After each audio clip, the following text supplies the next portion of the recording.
Hello everyone, I'm Kim Buhite and I'm a farm loan specialist for the Nebraska Farm Service Agency. Today I'd like to share a youth loan presentation with you all.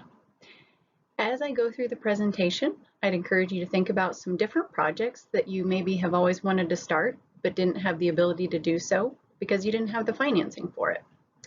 So let's get started. Okay, who can request a youth loan? Anyone between the ages of 10 and 20 years old can request a youth loan. You must be a United States citizen, a non-citizen national, or a qualified legal alien to apply. You also must have an advisor who agrees to provide supervision and oversight of the project. An applicant must also be capable of planning, managing, and operating the project with the guidance from the advisor. So when I told you to think about different projects you've always wanted to start, this is where you come in. You can start planning it and thinking about what it would take to accomplish your project. And you must have parental consent to do the project as well, because of course we want their support. You might be wondering what type of projects could be funded with our youth loan program. Well, nearly any kind of ag-related income producing project could potentially be funded. So things to think about would be livestock, crops, fruit and vegetable production, floriculture, or turf grass.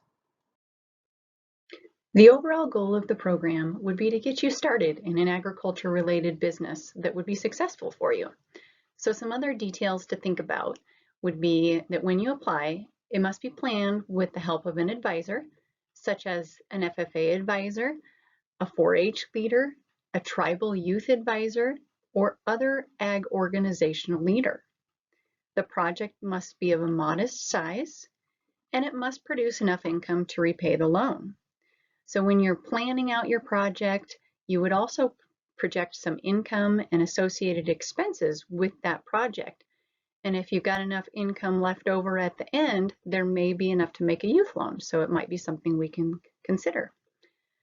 The project must provide practical business, financial management, and educational experience. How can the loan funds be used? So depending on what type of project you intend to start, your loan funds might be used for several different things. You can buy livestock, seed, equipment, and supplies, or you can buy, rent, or repair needed tools and equipment, and you can even pay operating expenses for the associated project. What are some of the loan details? Well, we have the maximum loan amount of $5,000, but that doesn't mean you have to borrow all $5,000 in one shot. It just means you can't have more than $5,000 borrowed at any given time. We also have the ability to split that $5,000 into maybe a couple different types of loans, where you might get an annual operating loan for supplies or feed, or maybe a 4-H animal. And then you might also have the opportunity to buy breeding livestock that maybe could be set up on a little bit longer term. We also require collateral, and collateral consists of crops, livestock, equipment, or other items purchased with loan funds.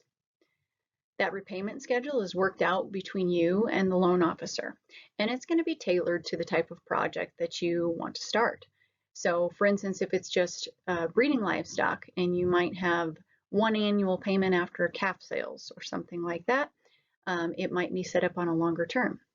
And if it's something in a shorter term, such as a 4-H animal, that might be tailored to have repayment due right after county fair or something like that. So the loans must be repaid between 1 and 7 years. And again, that's dependent on what type of project you pick. And a loan to raise livestock or crops would be repaid when the commodity is sold. For many of you, this will probably be the very first time you've ever borrowed money. Well, one of the loan details when it comes to borrowing money is that you would have to sign a promissory note. And a promissory note is essentially your promise to repay the loan. In most cases, FSA doesn't require a co-signer, which means your parent more than likely will not have to sign that promissory note either.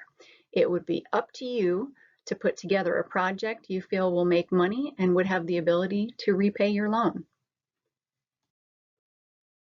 What are some of the youth loan benefits? Well, one of the biggest benefits is it gets you a start towards a future occupation. And it also teaches you how to borrow money. So there's going to be a lot of conversations with you and your loan officer that teaches you the ins and outs of what it takes to borrow money for ag-related projects. It's going to help build some credit with your FSA office. And so if you ever have a goal of farming and ranching in the future and may want to eventually expand, starting that relationship with your local FSA office is going to be where this comes in. It's going to be your first start. I mentioned it provides experience towards a future occupation, and it may even help you earn money for future educational needs. Now, I do have a story on that one. When I first started, I made a youth loan to a young man who bought a few cows to run with his parents' breeding herd. Now, he was pretty young when he started it, but of course at least 10. But throughout his middle school, high school years, he was able to grow his herd to a large enough level that it helped support him through college. And I always feel like that's one of our big success stories with these youth loan programs, is it really does help you to generate income and might help reduce that student loan debt in the future. And it's also going to give you a really good start if you intend to come back to the farm or ranch as well. And of course, it helps you grow personally and professionally as well. So now that I've got you excited about starting your own project and borrowing some money to do so, you might be wondering what your next step is. Well, your first step is going to be to visit with your parents regarding your ideas, because we're going to need their support. The second step is to visit with your agriculture advisor regarding your ideas, because you're also going to need their support and guidance.